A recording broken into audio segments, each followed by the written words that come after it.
Hello, everyone, and welcome to a new episode of Old Spook Lane Creepy Chats, where we're dedicating an entire month to covering creepy topics on Creepy Chats.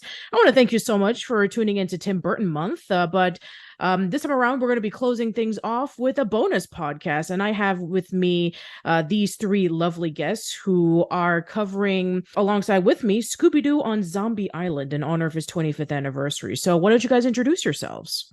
Hi, I'm Nikki Blake. I run ScoobyAddicts.com, ScoobyMuseum.com, and I host the Scooby Panel podcast. Hi, I'm Alexa Lawlor, and I host the Unmasked History of Scooby-Doo podcast. Hey guys, I'm Cameron Bates, and I run Scooby-Doo and Cameron Too. All right. Well, I want to thank you guys so much for coming on by and for us to be talking about what is, for a lot of people, the quintessential Scooby-Doo movie. For a lot of people who grew up with this back in the late 90s, they claim this to be like the definitive Scooby-Doo movie, something that was like vastly different than all the other Scooby specials and films that came out before then, and the ones that tried to set the standard of what a Scooby-Doo movie should be. And yeah, it's been a long time since I've actually seen this movie. I think several years ago I did cover Scooby-Doo in a separate podcast, and then I talked about Scooby, the 2020 theatrical movie. Eventually, well, technically not theatrically because then COVID struck, but I did see it on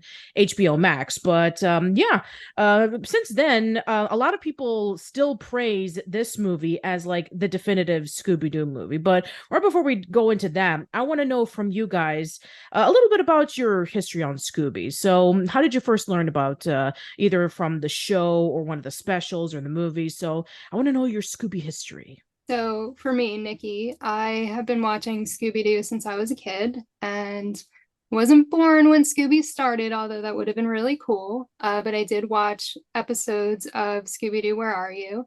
And I just totally fell in love with Scooby, and it's just been a problem ever since. That's a good problem, though. For me, I kind of like what Nikki said. When I was first born, when I was little, my mom actually gave me that little Warner Brothers stuffed plush Scooby that said "It's a boy" when I was first born. And when I was little, I used to watch Scooby-Doo on ABC every Saturday morning, and I just loved it. I got all the stuff for my birthday and just started collecting it, and it was just I feel like Scooby-Doo was kind of a part of my life. And now that I'm writing Scooby-Doo and Cameron Too, I love it because I get to, on my free time, I get to post about Scooby-Doo and post the history and all this fun stuff. So he's like I said, he's been an essential part of my life, and I'm happy to share the love for him. Scooby-Doo has been a huge part of my life as well. It started off for me, my brother had a VHS tape and plush from a fair. And from there, I just kind of fell in love with it and started collecting. And yeah, here we are today. Yeah. And I guess I could briefly discuss about my history of Scooby-Doo for those who are new to the podcast, since it's been several years since I've covered my history of it. But yeah, when I was a kid, they reran old Scooby-Doo series on Cartoon Network, such as Scooby-Doo, Where Are You?, The Scooby-Doo Show, Scooby-Doo and Scrappy-Doo. I remember watching Mr. Spim's Cartoon Theater, and they showed a lot of the old Hanna-Barbera Scooby-Doo movies from the Superstars 10. Like there was was Scooby-Doo and the Ghoul School, Scooby-Doo and the Boo Brothers, and the Reluctant Werewolf. So I remember seeing those, and I think like my first Scooby-Doo incarnation that I remember when it was out, that was like fairly new, even though that I kind of like caught it like toward the end, was A Pup Named Scooby-Doo. And I remember when Scooby-Doo was like still vastly popular towards a lot of airings on Cartoon Network. I even mentioned this on the Cartoon Network podcast I did, where, you know, essentially Cartoon Network was basically a channel where they had 24 hours a day, 7 days a week on cartoons, but it was a lot of stuff from Hanna-Barbera. It was a lot of stuff from various other production companies, because Ted Turner had purchased the rights to it. And so we got to see a lot of stuff from that library. And then eventually when I heard about Scooby-Doo and Zombie Island, I think it was like for a commercial that I saw either on TV or on a VHS tape, where they were saying about like, this time the monsters are real. And it made it like seem, oh, wow, this is actually really interesting. I want to be, you know, like totally invested on what the story is going to be about. And so I picked up the VHS tape and I gravitated to it just absolutely immediately. And since then, I followed the Scooby films for a little bit until I kind of stopped when it just became like overwhelming. I was just like saying, oh, wow, there's just so much of it. I can't even catch up with it. But no, I mean, Zombie Island is one that I still think is definitely a great contender for possibly like the best Scooby film, even though that there have been some others that are pretty decent as well. But how about your guys' history on Zombie Island? How did you first learn about it? So I remember seeing the promos for it, and of course when it came out I got it, and I love the movie. I think it's great. I don't know if it's my favorite, but it ranks pretty high up there. Now it makes me wonder about what is your favorite out of the lineup. Do you want me to answer that? Sure, why not? I do like Scooby-Doo and the Witch's Ghost better okay. than Zombie Island. That Witch's Ghost is also a really good one too. For me, I was actually just one when the Zombie Island came out. So I grew up watching it pretty much as soon as it was out, but it was one of the ones that was always a little bit too scary for me, but I would still watch it and power through, but I never really gravitated it towards it a lot until I was older. When I was kind of like Nikki, when I was younger, I saw a lot of promos for it. And especially on Cartoon Network, they played it a lot. But I remember my mom bringing home the VHS tape, because every time she'd go to work, she would always come home with a Scooby-Doo VHS tape. And that's how I was building my collection of VHSs. And I loved it. And at first, my mom thought it was a little scary for me, but I mean, I knew it was Scooby-Doo. So, I mean, it was so much fun and I loved it. Kind of like Nikki, it's not my absolute favorite Scooby-Doo and the Cyber Chases, but you know, the thing is, I love those 4 films that they did, you know, Zombie Island, Witch's Ghost, Alien Invaders, and Cyber Chase, because I feel like those 4 films just were so real, you know what I mean? And the animation was just beautiful on what they did. Yeah, they each have a distinct theme to them. Like, first of all, they're all 4 of them were animated by Mook Animation, which is this Japanese company that worked with Hanna-Barbera throughout the course of the late 90s. They also animated for, I believe, the New Adventures of Johnny Quest as well. Mm-hmm. And also Glenn Leopold and Davis Doy were also the co-writers on all 4 of the films. And I know Glenn Leopold was also a writer on SWAT Cats as well. And speaking of SWAT Cats, I'm sure that you guys already know this. I'm sure you guys talked about it in your own podcast, but essentially Scooby-Doo on Zombie Island was originally supposed to be an episode of SWAT Cats: The Radical Squadron that never came out. But yeah, I remember hearing about that in a podcast. I think it came out like almost a year ago or 2 years ago, where they actually had some people who worked on Zombie Island give like the detailed behind the scenes stories about the making of Zombie Island, and how the inspirations of not only SWAT Cats, but also the fact that Scooby-Doo was starting to become really popular around the 90s when they started re-airing it again on Cartoon Network, and it gained a new audience again. And so they decided to take a different approach on Scooby-Doo, because at that point in time, there wasn't really a lot of new Scooby-Doo properties. Pup Named Scooby-Doo already ended. And then there was like this Scooby-Doo TV movie that came out that was about Scooby and Shaggy, where they were essentially like the that they essentially like were the taste testers of the Sultan, and they decided to go all Scheherazade, basically like telling stories so that they don't get killed off.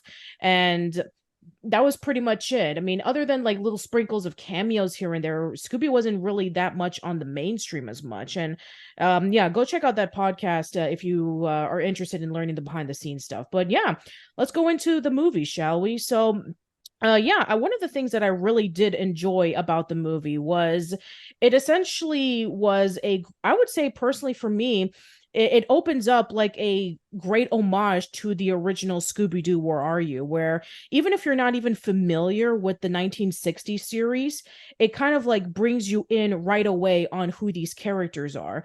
We have Fred, who's essentially like the leader. We have Daphne, who's a little bit more assertive in this one, definitely the most assertive out of all of the incarnations of Daphne.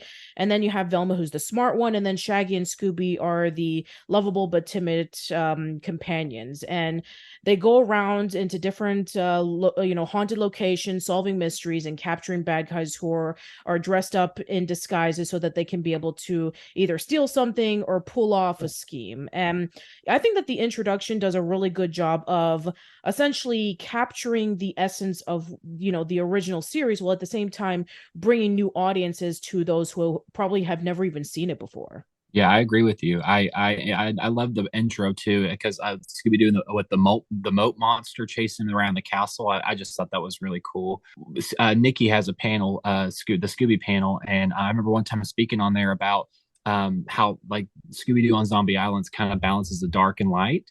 And so I felt like they did that very well. I know I sound like a broken record because Alexa, Nikki, I've heard me say that like a million times, but I think it's always true because it's amazing how they took a Scooby-Doo, and Scooby-Doo is always, it's always had that scary, like dark atmosphere to it, but they also kind of made it into like a horror film, but yet where everybody could enjoy it. So kudos to them. I remember listening to Glenn Leopold on one of his one of his shows that he did. He did like a YouTube series, and I was listening to it. And I'm a good friend with Scott Ennis, who voiced Scooby-Doo in the movie, and they both have just talked about their experiences and how like that has been their favorite film because they have been like Warner Brothers and Hanna-Barbera were just allowing them to go, you know what I mean, like allowing Glenn and Scott be able to have freedom to be able to do what they want with the movie. So I think that was kind of pretty cool hearing their stories and their takes on it. Absolutely.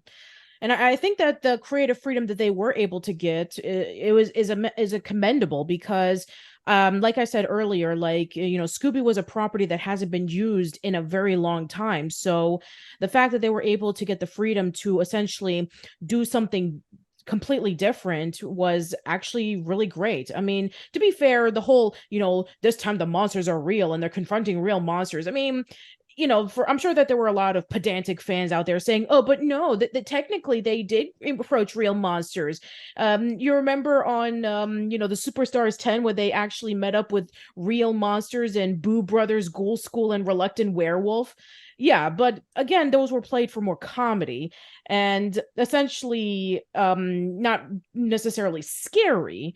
So I think that for them to take a different direction in the approach of making Scooby-Doo on Zombie Island a little bit more scary because they were allowed to do it, I'm glad that they were able to take advantage of that. I'm surprised that they were able to make it as scary as they did. I mean, some of the stuff that they showed was kind of terrifying if you really think about it, ripping the head off of a zombie and like it's real, and just them being chased by all these zombies. And I was surprised they were able to go in that direction, but at the same time, I think it worked really well. And it was received really well by people. I mean, everybody seems to love that movie for the most part.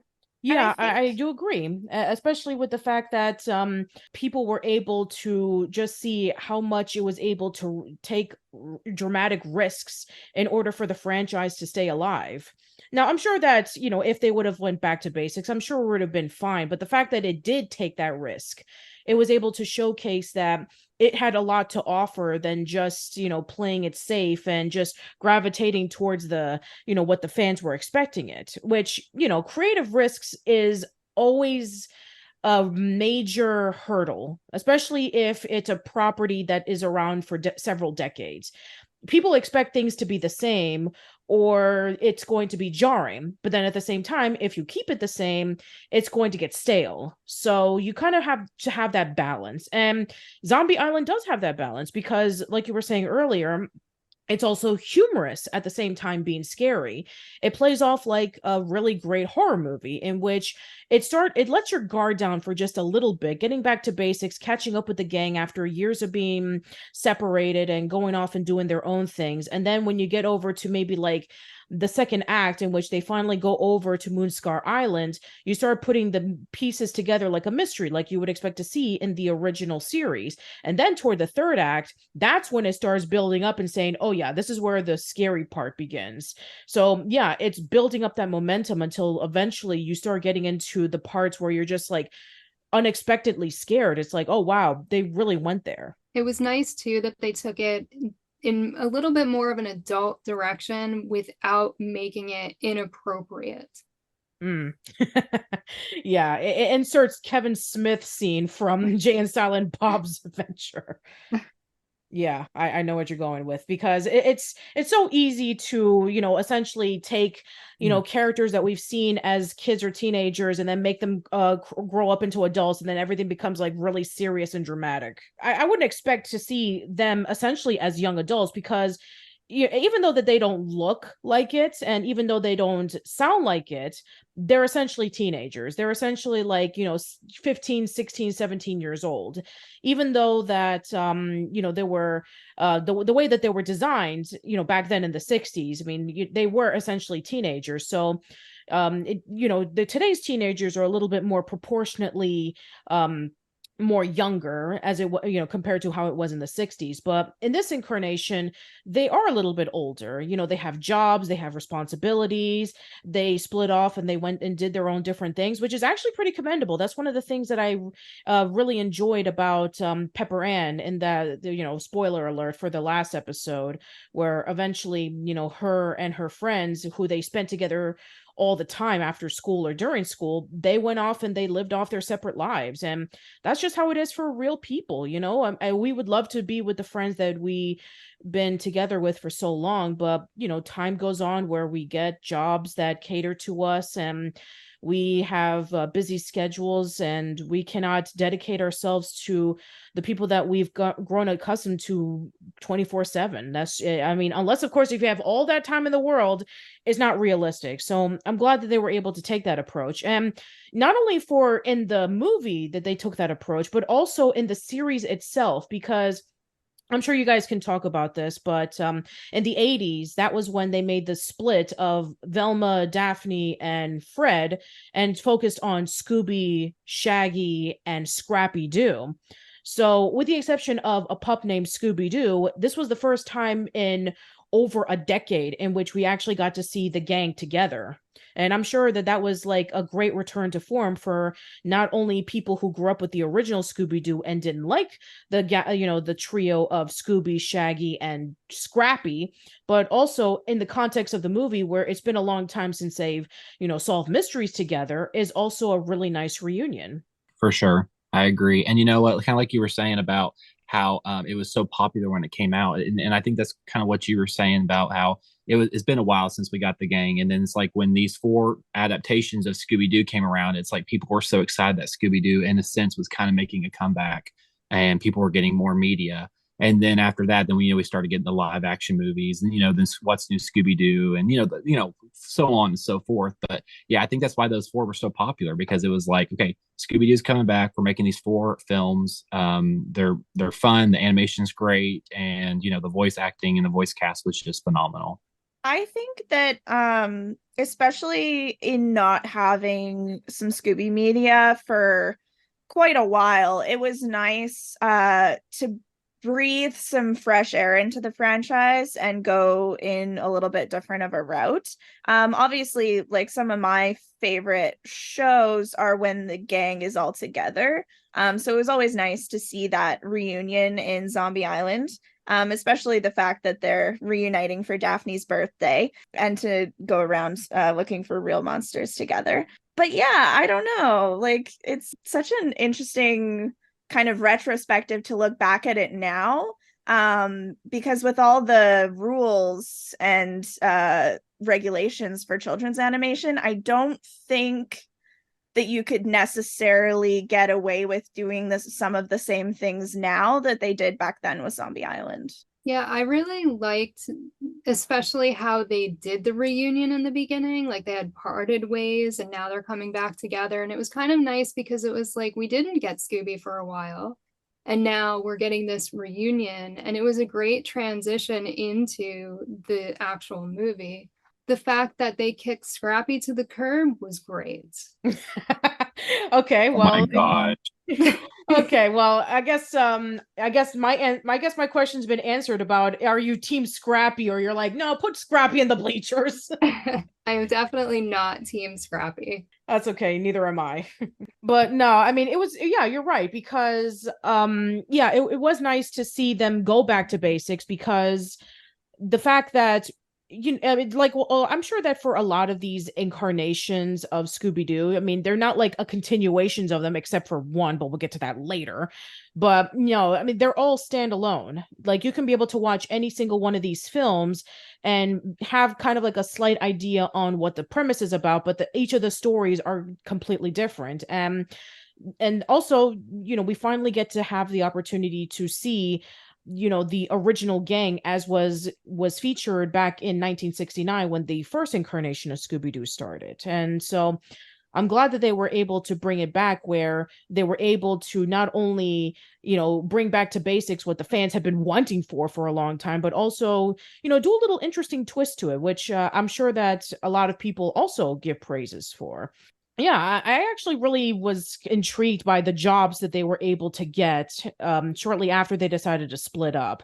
And by the way, they actually did split up because they were growing up and they were off doing their own things. It wasn't like in the live action movie in which they split off because they had their disagreements and they decided to quit just for the sake of quitting. But no, I really do like the fact that Daphne has her own TV series where she's going around and trying to go into haunted places to discover ghosts and also with Fred, who's the producer. We have Scooby and Shaggy, who are working as finding contraband in the airports, and Velma, who's working at a bookstore. So yeah, I would say that they do fit in alongside with their distinct personalities on them. Now, I know in various incarnations of Scooby-Doo, they went off and did a whole bunch of other different things, but in this one, it does make a lot of sense. I do think the jobs that they gave them were perfect for them. And we see Scooby and Shaggy in a room full of food, and you know exactly what's going to happen. Oh yeah, yes. Absolutely. And the fact that it's contraband food is just as funny looking at the official rules according to the Animal and Plant Health Inspection Service from the USDA, where certain foods have to be restricted when coming in from another country to America because there are certain diseases or pests that can hide in the food and can cause a major epidemic. So the fact that they're just like, epidemic, schmepidemic, I'm just gonna eat the food because we're Scooby and Shaggy. We can just do do whatever. But yeah, I guess having them working as inspectors of trying to prevent contraband food to the airport is just genius, spot on, hilarious. I thought it was actually pretty cool how Daphne and Velma kind of took their own leads. Like Velma had her Dinkley's mystery book store. I thought that was pretty cool. Like she owned her own business in a sense. And then like Daphne, like you said, she did her own show. So to me, it was kind of cool to see like the two women of Mystery Inc. kind of take lead and own a business and have their own show. Like I always thought that was pretty cool. Yeah. I also think that it's also a very good influence for kids that are growing up watching that. I can't say for sure whether it had any correlation or not, but I absolutely adored journalist Daphne, and I went on to get a journalism degree. That's awesome. Congratulations. I'm also in journalism as well. Thank you. That's very cool. Yeah. It's actually interesting because there's been out of all of the characters in the series, Daphne has had the most changes in each incarnation.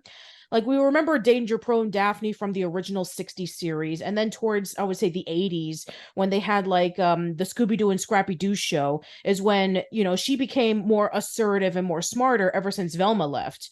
And so, she had to be the leader of the group, trying to make sure that Scooby, Shaggy, and Scrappy didn't go, around and causing trouble or, being scared off and being cowards like they normally would be. So I take it that maybe they took a little bit of elements from her 80s incarnation and put it into Zombie Island, where she was a lot more assertive as opposed to just being, clumsy and danger prone like she was in the 60s. Yeah, but I really do enjoy the fact that Fred had decided that, yeah, I know that Daphne really misses her friend, so I'm just gonna have, the gang come by for a surprise, and we're gonna go around and travel across America and see if we can be able to find some haunted locations. And so they go over to Louisiana, and we, have our first new character introduced, whose name is Lena, who works as a chef at a mansion near Moonscar Island. And she's very sweet and she's very inviting, and everybody is just really charmed with her, especially with Fred. And we get to meet up with other characters throughout the course of the movie. There's Jacques, who runs the ferry boat. There is Snakebite Scruggs, who's trying to capture a giant catfish named Big Mona. We have Beau the gardener. We have Simone Lenoir, who owns the mansion. And essentially, there's this whole mystery about that people have been disappearing on Moonscar Island. Yeah, that's what really intrigues them to actually go over to Moonscar Island. Yeah, for sure. And I like you said, the characters, the side characters, I thought were really very well put together. And don't get me wrong, I always love whenever I watch a Scooby Doo movie, I mainly focus on the five, Scooby, Fred, Daphne, Shaggy, and Velma.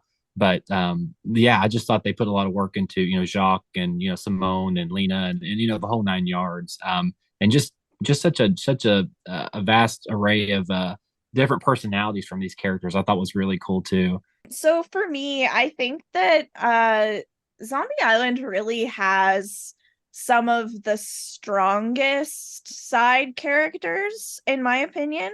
They really do have their own like distinct personalities, and each one has a pretty important role, I would say, between like Lena and Simone and eventually what happens at the end of the film.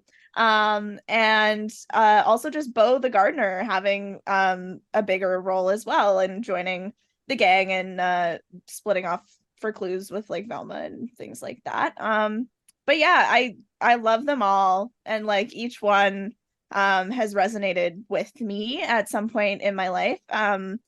Just whether that might be like, I don't know what I'm saying. I totally agree with what Alexis said. The side characters were really important to the story, and they didn't just add in side characters just to have them. Like, they were important. They all had their role. They all had their thing that they needed to do. And yeah, I think they just really did a great job without overdoing it and just adding in filler characters. Yeah, I do agree, because in later, and I don't know about you, but in the later Scooby-Doo movies that they've been doing, they have been adding like these characters that are essentially trying to be red herrings, but you kind of know they're just added in there, and they probably maybe, but that they're not, they don't have really much to do with the plot. And I did just like how they played it off with Beau, like how Velma was like, "You are a suspect," and it was just like such a good dynamic between them. Yeah, I do agree. I really do enjoy the dynamic, because the fact that Velma is like pointing out that Beau is the suspect. And when you see the movie for the first time, you kind of do suspect that Beau is a little bit suspicious, because, he's going around and digging a whole bunch of holes that are much deeper than what you would expect to plant flowers. He's always wandering around, and he never seems to see the zombies whenever that Scooby and Shaggy are bumping into him. So you kind of think that maybe he's the one responsible for all of this. But yeah, I would say that each of the side characters are distinctly unique and are very important to the story. I mean, is it Beau? Is it Is it the fisherman? Is it, Jacques? Who knows? At this point in time when you're watching the movie, you're trying to like put the pieces together, like maybe these characters could be the reasoning behind why the island is so haunted. But no, it really just, like I said, it lets your guard down for a little bit, and you're, trying to put the pieces together on what's going on. And again, they're bringing in the humor in there because the whole island is surrounded by cats that Simone owns, and Scooby is constantly chasing after the cats and making a whole ruckus towards the entire garden, and even bumping into Simone a couple of times. So yeah, you do have that classic Scooby humor that you would expect. And of course, with Scooby and Shaggy trying the hot peppers of Louisiana that is there on the island, and of course, seeing them being flustered with it is always pretty funny. I will never understand people's fascination with spicy food. I don't either. I'm not very good with spice, so whenever I try slightly anything spicy, like I don't see the appeal of it. I mean, I try watching like a lot of like videos where people are just like downing like a whole bunch of hot wings, and it's like those people look like they're in pain. They don't look like they're enjoying themselves. So Right. if people have a thrill in it, very similar to how people want to, I don't know, like jump off a plane and go skydiving, or ride the biggest and tallest roller coaster, or go deep diving or something like that. If that's their idea of a thrill, sure. But yeah, I personally don't see the thrill of it myself. I like spicy food, but I don't know if I would try one of those hot peppers. It seems a little extreme. Yeah, it does look a little extreme. I do agree. But yeah, I'd love to hear your thoughts about any parts of the movie that you really did enjoy. Definitely like the songs and the chase scenes. Oh I mean, yeah. the songs were so much fun. Yeah, So they catchy. the songs are really really great. The fact that Glenn Leopold wrote those songs and then he got a band named Sky Cycle to perform them, it's something that you would not expect for Scooby-Doo. I mean, Scooby-Doo didn't really do a lot of rock, with I mean maybe with the exception of a pup named Scooby-Doo, where it kind of has a little bit of rock and roll, but kind of like maybe 1950s rock and roll, but not like 90s rock.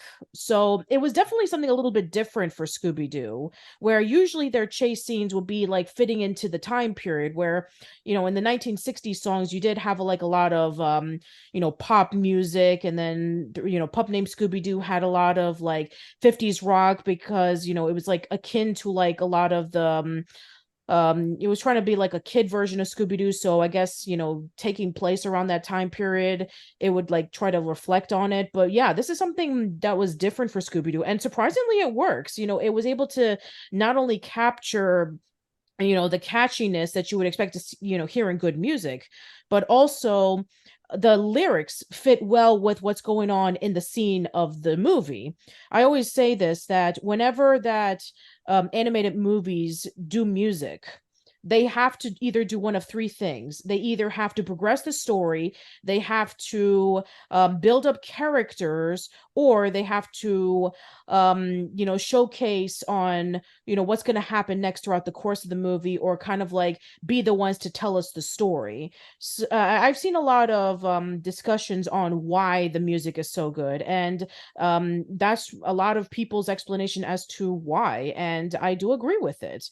I've seen also a lot of takes on why that it's kind of interesting because around the 90s there were a lot of animated movies that were musicals, where they were trying to capture the Disney the Disney formula during the Renaissance period, where they were doing a lot of music for their movies. And I've seen a lot of rip-offs of Disney movies that try to be that way but failed at it spectacularly. But no, actually, surprisingly enough, a direct-to-video movie was able to capture it really, really well, where other theatrical movies, say like Quest for Camelot, which was also a Warner Brothers production, was able to do not so much of a great job. So it's very commendable what Glenn Leopold and Sky Cycle were able to do.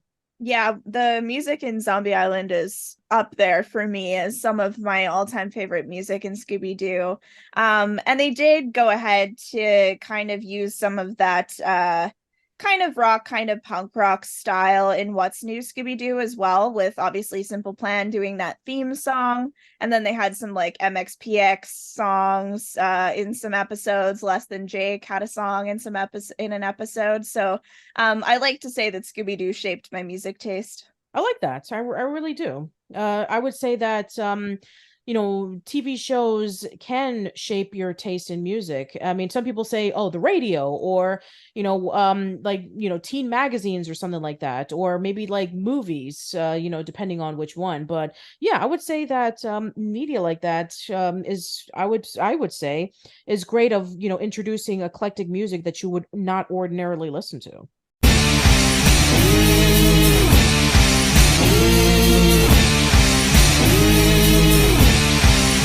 You hear the screeching of an owl, you hear the wind begin to howl. You know there's zombies on the prowl, and it's terror time again. They've got you running through the night. It's terror time again, and you just might die of fright. It's a terrifying time. Yeah, so if there's any other highlights that you want to bring up, please share it. There's a couple of like cute and funny moments that I just wanted to bring up, like when Shaggy opened his suitcase and it was all green shirts and he said he was going to change his shirt for dinner. It was just funny. When Scooby cleaned Velma's glasses with his tail, that was so cute. I mean, granted, they did just hit her with a mirror and she fell down, but it was still cute. And I thought it was funny that Fred ate so much. I mean, we normally only see Scooby and Shaggy eating, but like Fred was the one in this that was really into food. Yeah, that was really interesting. I mean, I guess maybe because, Lena was the chef of, Moonscar Island, that in a way, like, he really enjoyed her cooking. And even Daphne made a joke about it. It's like, oh, it looks like your girlfriend, it looks like Shaggy and Scooby really enjoyed your girlfriend's cooking. So yeah, there's definitely a run-in joke about that. Fred's portrayal in Zombie Island is a little bit different because remember, Daphne is the one who's kind of like leading this whole thing. Usually Fred would be the leader of the group. And so I guess they were trying to see, okay, if Fred is not going to be the leader of solving the mystery and Daphne's the one who's like leading everybody to the locations and she's the one responsible for choosing which places to go to, and she's the one who's essentially the one responsible for why they're even traveling in the first place. So I guess they had to give Fred a new role in the series, in this movie. So I guess a little bit of him with a mixture of a little bit of Shaggy and Scooby, with him eating all of Lena's cooking. I think that was a really interesting take because usually Fred would not portray as a character like that. I also like the voodoo dolls and honestly would love to see them make a set of Scooby-Doo voodoo dolls. Interesting. Yeah, the voodoo dolls was actually a really nice touch because we got that earlier in the film when Velma was levitating for the very first time. And you get to see what kind of pieces of clothing, or even with Daphne's hair, they were able to take, with Fred using the orange ascot from, the 60s version. And then we had Velma's cleaning cloth, and then Daphne's hair where she was using it to comb her hair before filming. And then we had a part of Bo's shirt. So yeah, they were able to use little pieces of their clothing, which is really clever because they were able to hint it earlier throughout the film on what they were using so that they can be able to control them. And I also thought it was really funny that Lena and Simone didn't even bother making, wax figures of Scooby and Shaggy because they felt that, okay, these guys are so dense and simple that they're going to be captured regardless anyway. So, yeah, I thought that was great, even though that was a major oversight. Shaggy and Scooby are always underestimated. Mm-hmm. And I like how Nikki brought up about the voodoo dolls because it kind of pays homage to like the Scooby-Doo Where Are You, which witch is which episode where they, the witch actually had the voodoo dolls of the gang in her little coven that she had. So I thought that was pretty cool. When Shaggy says, I've been voodooed. So I thought that was, like Nikki said, it was cool to see those because like you were saying, Patricia, they did pay a lot of homage to the Where Are You, with the theme song in the beginning and just little things you pick up here and there. So I thought that was pretty cool to see. Yeah, I do agree. Yeah, one of the things that they did pick up was some of the voice cast where, they brought back Frank Welker as Fred. And I even read somewhere that they almost didn't cast him because they felt that his voice have aged. But then they were listening to an old recording of Scooby-Doo, Where Are You? And they were like, oh yeah, you see, it's not as youthful as it used to be. And then Frank was like, yeah, they actually sped it up. And then they were listening to his original voice, not sped up, and it's like, oh wow, he literally sounds exactly the same. So they recast him again. And I remember also reading another article saying about that Heather North, who was Daphne in the original Scooby-Doo Where Are You, was cast as Daphne in Zombie Island, but then she was recast by Mary Kay Bergman at literally the last minute. I'm actually really curious as to what happened there. And then we have BJ Ward, who plays as Velma in this series, and she actually did play Velma in from a Scooby-Doo episode of Johnny Bravo. And then, as you were mentioned before, Scott Ines was playing as what was it, Shaggy or Scooby? It was Scooby. Okay, yeah, he was playing as Scooby because Don Messick had passed away.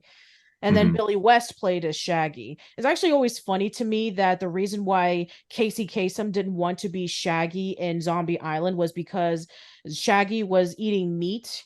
And, we know how much of a strict vegan that Casey Kasem was.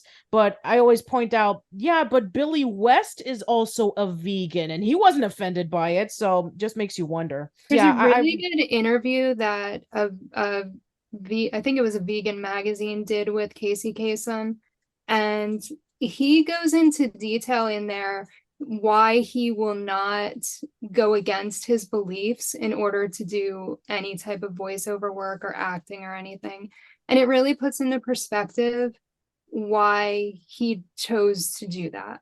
And to me, I felt like after reading that, it made a lot of sense. Yeah, I guess it does make a lot of sense. If you have a certain belief and if you don't want to break it, then of course it's completely understandable. Another thing that I really did enjoy about Zombie Island was the animation. Like, I really thought that the animation was really, really smooth and really colorful, especially since, going in from Hanna-Barbera, where, I know a lot of people have made their critiques on Hanna-Barbera saying, oh, it's limited, it looks cheap and all that kind of stuff. So I'm really glad that you were able to bring Mook Animation into animating Scooby on Zombie Island, and then of course the 3 other movies such as Witch's Ghost, Alien Invaders, and Cyber Chase. And yeah, I would say that they look really well. They look on model. The color scheme is also really nice. They were able to play around with the lighting. So I really do give a lot of props for that too. One of my favorite things to point out with these 4 movies is always the backgrounds as well. They're always so gorgeous. Mm-hmm. Yeah. Yeah, they do. They look, it does look really, really nice, which, background art is incredibly underrated. Like, a lot of people always say when it comes to like animation, it's like, okay, how are the movements of the characters, or what's another thing that they always talk about is like the foreground. But yeah, the background is something that not a lot of people really talk too much about, and they should, because background animation is also really, really important. I felt like in the Scooby-Doo and Zombie Island and the other 4, I feel like, or the other 3, pardon me, I felt like they kind of like Scooby was a little bit darker in a sense. Because when you saw, like, for example, like on Scooby-Doo in the Cyber Chase, Scooby-Doo and the gang, they meet their alternate selves, like in the video game. And you saw like Scooby-Doo from like the Cyber Scooby, he was a little bit lighter. So I always noticed Scooby-Doo in these movies, to me, he had like a little bit of a darker coat in a sense, which I always thought was pretty cool. And I loved how, Scooby-Doo on Zombie Island in these 4 movies, they had a little bit of a darker art to it. I mean, don't get me wrong, it was colorful, it was vibrant, which I love, but it was a little bit of a darker art with Mook Animation, like you were saying. But the thing I think kind of what broke my heart is when they did Scooby-Doo Return to Zombie Island, the sequel is like they didn't have any dark art in there in a sense. Like it was all to me, it was all like light. It was like everything like was so bright and vibrant, which I wish they kind of would have like again, I'm not a big fan of Scooby-Doo Return to Zombie Island at all, but um I wish they kind of would have made the art on that movie kind of a little bit darker to kind of like, it's the sequel. So why would you kind of make it everything all bright like it was? So that I kind of saw the difference between those two. Mm-hmm. Yeah. I would say that that's one of the many, many problems on Return to Zombie Island, unfortunately. Yes, yes. Yeah, and the fact that they were able to retroactively cut off a lot of major parts that are that are basically like crucial to the story of Zombie Island, saying like, oh, it wasn't like real zombies, it was this and that, and The oh, swamp gas. yeah, swamp gas, like really. Really, swamp Yeah. gas. Oh, and also, I wasn't a reporter. I was just an intern as a reporter. It's like, really? You're gonna essentially take away, Daphne's hard work, as her own independent woman, and then just retroactively say, no, no, no, I didn't do it. I was just interning for school. It's like, wow, way to basically just take a step backwards and all of that. Just wow. And the fact that they apparently didn't remember checking into Zombie Island in the beginning. I mean, yeah, I would say that Zombie Island is definitely one that is just genuinely disliked by a lot of people. The fact that, a great sequel is something that they were hoping for, because Zombie Island is one of the more popular Scooby movies, and hey, a sequel, like, they don't do sequels very often to their movies. I mean, sure, we got like the 13 Ghosts, but that was a continuation on the TV series, and it was one that was never completed, so that makes sense in context. But as a sequel to a movie, you would expect a lot better, but no, of course not. It's actually more of a disappointment than anything. I think it kind of broke my heart when they did Return to Zombie Island and The Curse of the 13th Ghost. Now, those two movies, they're not my top 5 movies at all, but I mean, there was some good things in there I did like, from both Return to Zombie Island and The Curse of the 13th Ghost. I mean, just a couple things that I did like, but it broke my heart when they did The Curse of the 13th Ghost and Return to Zombie Island. It was like, oh, all the monsters were fake. And it was just like, well, why? I mean, one of my favorite Scooby-Doo series is the 13 Ghosts of Scooby-Doo, and I always loved how the monsters were real and they had to get them back into the chest for each episode. And same with Zombie Island. I loved how the zombies are real, and I'm a big werewolf person. I love the werewolf movies, so I know like the cat creatures were kind of like the werewolves in a sense. Like it was like that spooky like creepy beast vibe they were giving off. So that's another thing I did love about Zombie Island was the villain animation, like the way they made the villains, the way they were so creepy, the way they walked, the way they ran, and I don't know, like everything about the villains. And Zombie Island was just pure perfection. But again, like I said, it broke my heart when they made these sequels, and it's like, nope, the monsters weren't real. And I guess to me, I think, and they're trying to send a message to kids nowadays and parents, like, oh no, monsters are always fake, which I get it. Like from the original Scooby-Doo series and most Scooby-Doo incarnations, usually they rip the mask off and they find out who the culprit is.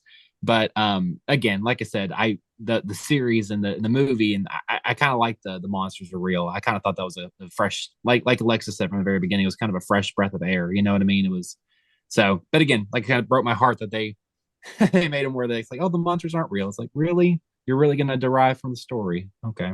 Speaking of the villains, I guess for those who don't know about this movie, spoilers, go watch it if you haven't.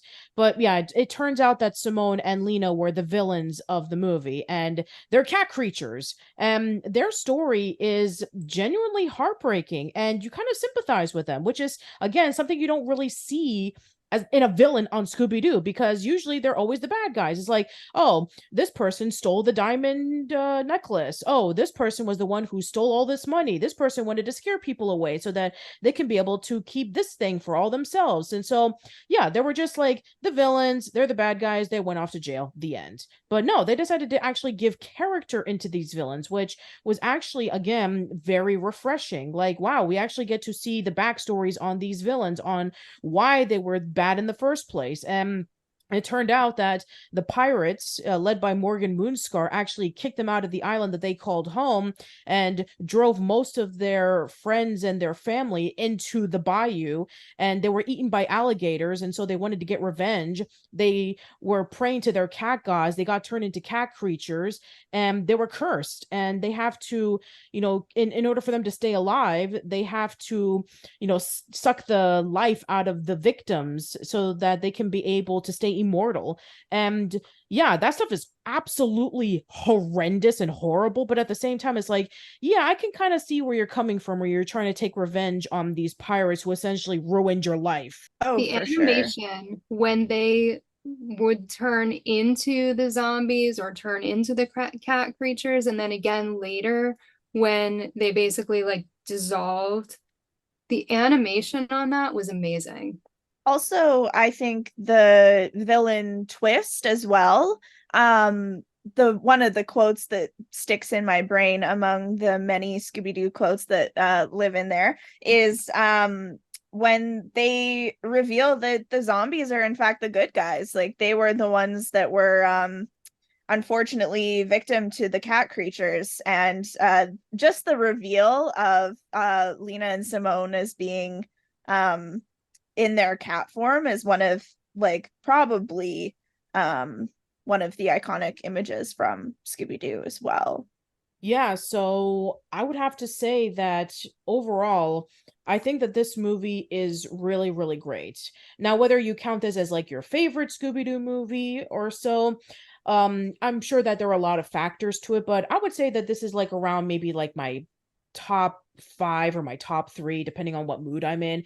It's definitely one that was very scary, but at the same time, very humorous. It was able to take massive risks. The characters are also really great and on point, but at the same time, given tweaks to make it a little bit more modernized. Music's great, animation's great. Yeah, I would say that overall, if you're looking for a good spooky time, then Zombie Island is definitely one to check out. And also check out the 3 other animated films from Mook Animation. Check out Witch's Ghost, check out Alien Invaders, and check out Cyber Chase, which I would love to have you guys come on by in a future episode to talk about those 3 films. Yeah, For Yeah, sure. I'd love to do that. Yeah, so any final words for the movie right before we go? I just want to mention that the film was dedicated to Don Messick, which was pretty cool. Yeah, absolutely. All right, well, I think that should be it for this episode. So guys, once again, thank you so much for coming on by. I really do appreciate it. Yeah, Thanks thanks. so Thank much you, for having Patricia. us. Yeah, so why don't you guys plug and promote your stuff? So I'm Nikki Blake, and you can find all of the links to all of my sites on ScoobyAddicts.com. I'm Alexa Lawlor, host of the Unmasked History of Scooby-Doo podcast, which you can find wherever you like to listen to podcasts. You can also find me on social media on Instagram at Unmasked SD Podcast. And I also have a TikTok at Unmasked SD. You can find me on any social. I'm at Scooby and Cam on Facebook, Instagram. It's not Twitter anymore. It's X, which I don't understand, but X, YouTube, TikTok. And yeah, I'm also, just like I said, stop on by, say hello. I love to talk Scooby and talk to you. Thank you. All right. And as for me, you can check out my work. It's at oldschoollane.net. My YouTube channel is youtube.com/oldschoollane. I'm on Facebook, which is facebook.com/oldschoollane. I'm on Twitter, or X, whatever you want to call it, at Patty_B_Miranda. I'm also on Mastodon at Patricia Miranda. You can check out the podcast on Spotify, Google Podcasts, Apple Podcasts, Radio Public, Overcast, Amazon Music, multiple places. New episodes of the podcast will go there first, and then they'll go up in a few days on YouTube. So yeah, that is it for Old Spook Lane. Thank you so much for tuning in, everyone. I hope that you enjoyed Tim Burton Month, as well as this bonus podcast talking about Scooby-Doo and Zombie Island. We'll be back to our regular scheduled program on Casual Chats to round out the year. And we also have some other cool stuff coming. So thank you so much for listening, everyone. Let us know in the comments below about your thoughts and memories of Zombie Island. What was your favorite moment? What was your least favorite moment? Is it your favorite amongst the Scooby-Doo films? If so, let us know why. If not, let us know why. And let us know about Return of Zombie Island, whether you thought it was a massive disappointment or maybe you actually enjoyed it. And also let us know if you are followers on any of the guest podcasts. Let us know about your favorite podcast that they've ever done. That's it. Hope to see you around soon and take care.